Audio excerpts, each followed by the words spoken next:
Hello, and welcome to Brand Clarity Vlog by Visions to Images, where we focus on strategy and business development for entrepreneurs at all different levels through branding and digital marketing techniques. Susie Liberatore is the founder and art director of Visions to Images Creative Services, LLC. For the last decade, she has personally been instrumental in bridging gaps between the global digital market and neighborhood locations for some of the biggest brands around. Growth is possible for even a single location with the right professional branding techniques and Susie's signature strategies of visions to images. Stand out from your competitors and bring your visions to life. Your host for this vlog is Susie Liberatore, owner of Visions to Images. Hello, I have Brenda Jankowski, photographer in Philadelphia suburb area, on the podcast today. I'm excited to talk with her. She does a lot of amazing photography and helps women kind of getting their confidence back and embracing it in her images. So I'm excited to share with you guys a little bit about her today. Brenda, hello, how are you? Good, how are you? Good. Tell us how you got started in this amazing field. I started out really, actually I was an advertising major, so I started out in the advertising world, buying time and space, as I like to call it, figuring out target audiences and where they should actually advertise. All the while, enjoying photography. And I ended up at a company where they would pay for any future education you wanted, whether it was in your field or not. So went back to school, night school, and learned photography from the ground up in the old days when it was dark rooms and you had to get it right in camera. Started photographing kids, and my kids started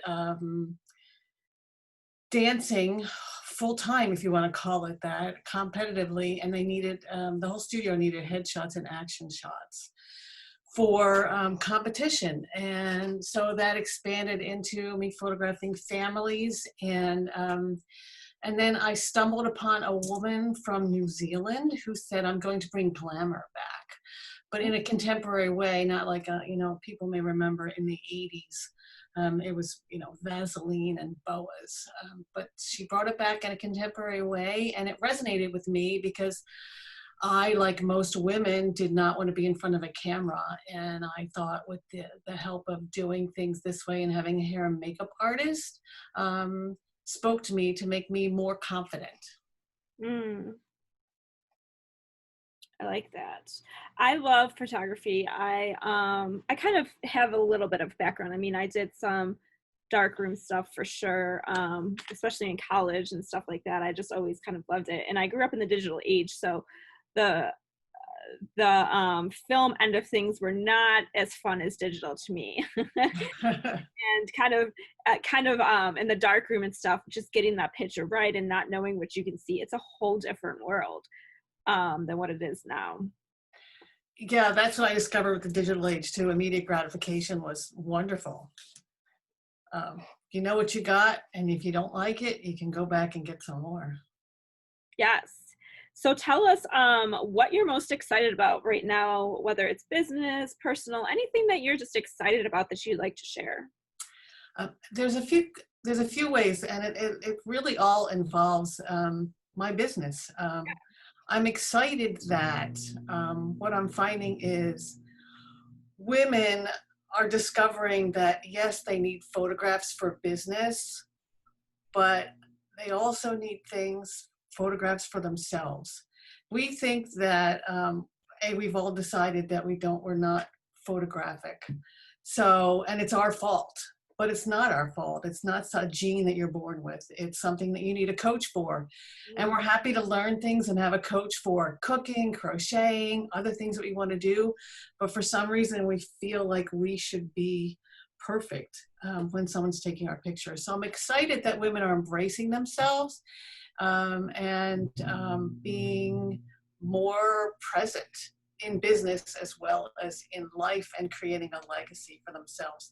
And to that end, there's a project I'm working on, which is my fabulous 50 plus, and it's a movement really that some of us photographers across the country are moving toward to embrace your age. Over 50 is not what it used to be. We're not sitting on the porch waving to the neighbors' kids, doing our knitting while they're riding by on their bikes. We're out there doing things. We're creating new businesses, expanding our businesses, creating new directions in our lives. Even if we're in retirement, we're doing it differently. We're traveling, we're meeting people, we're volunteering. So I'm excited for all of that that's going on in the world, and the confidence that I can help instill in women when they finally see themselves as the world sees them and not looking for their flaws. I like not looking for your flaws. Yeah, I think that a lot of times people are so hard on themselves when they do pictures, regardless if it's for business, for family, for whatever. And they always want to look good and feel good. It's tough, and it's one of those things. After you have kids, I think it's harder, because when you have kids, your body and everything just shifts and changes dramatically, I think, anyways, most of the time. I don't know, most people probably agree with that, most moms. And it's hard to find that confidence and feel good in those photos, for sure. I kind of am photographic, but it has to be very, I have to look good and feel good, and it depends on my mood. Like, a lot of times if I'm in a good mood, I'm like, oh, I look good, so I'm gonna take some pictures and some selfies, right? But if it's not, I'm like, I'm not doing any. It's the same way, with me when I go shopping for clothes. Right. If you're in that bad mood or you're feeling frumpy, no matter what you put on, you're just going to look at it with that Exactly. filter. Sure. Yeah. Yeah, it makes a lot of sense. Yeah. I think, and you have to be in the right mood, for sure. And as females, we can be moody. So if you're not in a good mood, definitely don't get a picture taken. But that's part of what I do. Part of me having a hair and makeup artist here, that helps elevate your mood, Yeah, because exactly. Sure. we all love getting our hair done. And then when we see what a makeup artist can do and that we have it, we just don't know how to do it every day. Right. I see people visibly different when they stand up from the makeup chair and look in the mirror and see what they are. You just carry yourself different. Plus the confidence of knowing that there's someone here saying you're camera ready and making sure you stay camera ready, and not just the photographer who wants to sell you a bunch of photographs. Exactly. I was in Orlando for a mastermind, and we got hair, makeup, and everything done, and then we went into pictures for like our business. And when you have hair and makeup on done completely, you're in a way better mood. But when you really have them there for you at that time, like, it's different from when you do it to somebody else does it. When somebody else does it, you get that confidence and you get that voice and you get that support that you need, like, oh my gosh, you look amazing, and just getting all of those compliments that you need in order to be feeling confident. And it's funny you mentioned that, because I often say to people, do you want to share this session, even if it's a headshot session? You want to share this with somebody, bring a friend, because then you can feed off of each other. And your friend who knows you, who will tell you the truth, will say, no, that looks great. Like, stop worrying about it. Right, exactly. Perfect. Yeah. So if you could give any advice to anybody, whether it's about starting their business, getting into photography, anything that you can kind of give advice about, what would you give? I would say, especially if you're in business, be the face of your brand. But even if you're not, you are a brand yourself. So be the face of your brand. Don't be afraid to be the face of your brand. And even if you're in the DIY stage, get a plain background, some evening lighting, and beg someone to take a photo of you. And look at those photos from the eyes of someone who just wants to see who you are. No one is looking at your photo to find your flaws. And I have to say this to my clients all the time. No one is staring at your photo as long as you are. People just want to see who you are. They want to get a sense of the person behind the brand. Yeah. And to that end, also, you don't have to have a million photos of you staring at the camera. Mm, They can be photos of you in the process. mhm. Just get photographs of you that your audience can relate to out there. Yeah, I love that. A lot of times I always like the candid ones better than headshots or something to that effect. But definitely I love the idea of getting them done. Just get them done. You need to get them done. Do it. I Take mean, a day when you're in a good mood and call up your best friend and say, I'm in a good mood, I'm in a good hair day. Like, yeah, take a for picture of me against this wall. now, how do you feel about, I know what you're probably going to say, but how do you feel about cell phone pictures if somebody's having a good hair day and in a good mood and they do some shots? I mean, is that just as good, or do you recommend always getting a professional? I think you need a mix. Yeah. I definitely think that if you're in the DIY stage and that's the only thing you have, use them because they're so real and authentic. Right. And a lot of times people say, "Oh, but I don't want to look posed," Right. and what they mean is they don't want to look stiff and not themselves. Mhm. So that's why people like the DIY selfies. But they can be just as good. It's better than having the blockhead up there.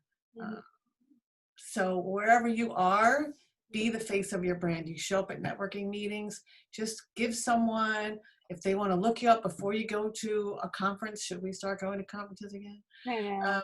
An image that they can look at and know that it's you. Exactly. I love that. Yeah, I totally agree. And my whenever I do photos, they're not always necessarily selfies. If I feel good in something, if I'm with a friend, I'm like, hey, just take a picture of me. Not necessarily selfie wise. So if you have that friend, just say, hey, can you take a picture with my phone real quick? And then you have that and you can use it and you're authentic because you feel good at that point and you're not that stiff. Exactly. And a couple tips to remember if you're going to have someone do it for you, make sure they're not taking the photograph too low because that can make that dreaded double chin. Mm, Make sure you're not straight to the camera, turn to a little bit of an angle. And the big tip is remember whatever is closest to the camera is going to look the biggest. So if you don't like your hips, keep them towards the back. Lean from the waist forward a little bit and just bring that closer in. that's some great tips. Thank you for sharing those. I'm sure everybody can benefit. Yeah. Yes. All right. Is there anything else that you'd like to share? I jumped right in there with those tips. Yeah, So that's perfect. those are my big tips. Yeah, keep pushing things forward. Push your face forward to get rid of that double chin. That's all of us women are worried about the double chins and the fat arms. So whatever um, don't keep your arms in close to your body. I was like, why do the girls do that? Because once you whatever you push into something makes it double the size. So you're flattening your arm against your body. So pull it out, give yourself some space and you'll look thinner. And stand up tall. Every inch tall that you stand up, you get 5 extra pounds. Hmm. Wow. Okay. Yeah, it's a reason to stand tall. Gotcha. Yeah, that's good to know. Perfect. All right, Brenda. Anything else that you have that you'd like to share? No, thank you very much for having me. It's fun. It's always fun to chat with you. And I love your photographs that you take of yourself all the time. You always look cute. So keep going. I don't always. Share with people. I mean, I hide. Some days there's a lot of outtakes, but it's okay. Don't fool yourself. But at least you did it, right? At least I did. Right. Got some photos and I use them. I love using them for like my marketing materials. So And people know you. They know you. They know who you are. And there's no telling what little piece of you that shows up. Maybe it's something in the back of a photo that you did that people can relate to and say, oh, there's a picture of the Alps. And I was just at the Alps. I'm going to talk to her because we've been there. We have something in common. yeah, that's great. I like that idea. That's really cool. Yeah, for sure. That's a lot of times when we connect, we like, oh, we've been there, we've seen that. How fun? Did you have fun? Carrying out the Exactly. conversation and connecting. All Exactly. right. Well, I will put your information in the bottom, and if people want to reach out, they will go to your website. Great.